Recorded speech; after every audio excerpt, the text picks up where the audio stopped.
Okay, wow. This is a nice neighborhood of people. How's that? Does that sound good? Sounds good? Okay. Yeah, it's really nice to be here.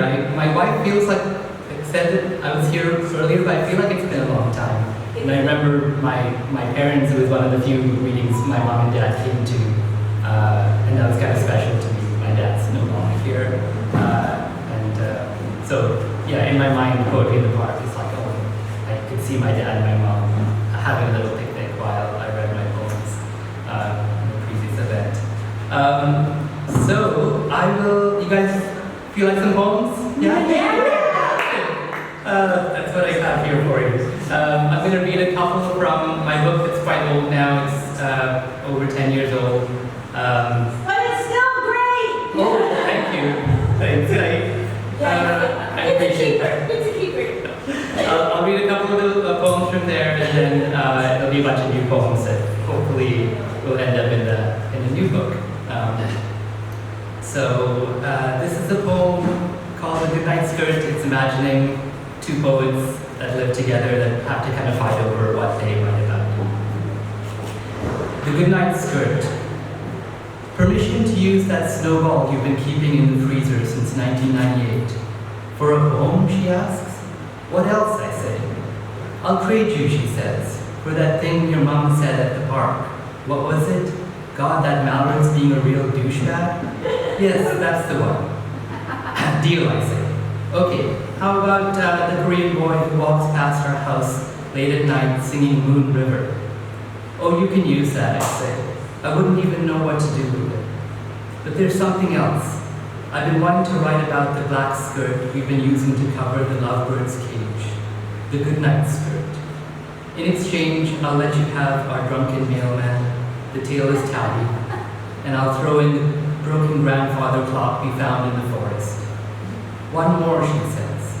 Last night, I say. The whole night. She considers for a while, then, okay, that's fair. But I really had something going with that lovebird. All right, I say. Write it anyway.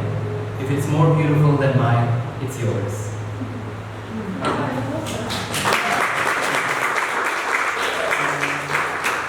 I was down at the beach in Tawasin where I spent my sort of late teens and early 20s getting up to all kinds of trouble, as one does in a small town. And part of the book sort of like, in a sort of dreamy way, circles that area. So this is a poem from there. There's a bit of feedback. Let me see if I can. Okay. Is that? Yeah. I don't know. Just. Maybe it's the fan. It's turning like a Yeah. vortex. I'm not Maybe. used to this microphone. I'll try and feel it out. This is called Driftwood. Let leaping embers burn through the open journal, the shoes, the army surplus jacket, the skin. Let the driftwood fire converse with something in your chest, as if you weren't there. Let it continue until the police come down and instruct you to kick sand over the flames. And before that, someone always hefts a log burning at one end into the low tide. It hisses darkly. No one knows what it means, but it's not like we're in the business of meaning things. You take off your gray-green jacket and offer it to a shivering girl, but she shakes her head. You set the jacket down and it crawls into the ocean, starts swimming out, swims back an hour later, dripping and wiser. What we feared, spiders, snakes, ourselves, drowning, embarrassment, girls, ourselves. A chord fumbled at a crucial moment, killing the song.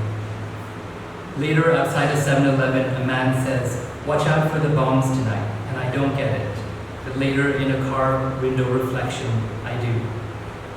We pretend we are so gentle we are not capable of a fist in the face, until we are, and then we are frightened by our own wolf eyes and mirrors, shivering at a breakfast table in the early dawn, after the long what have I done night.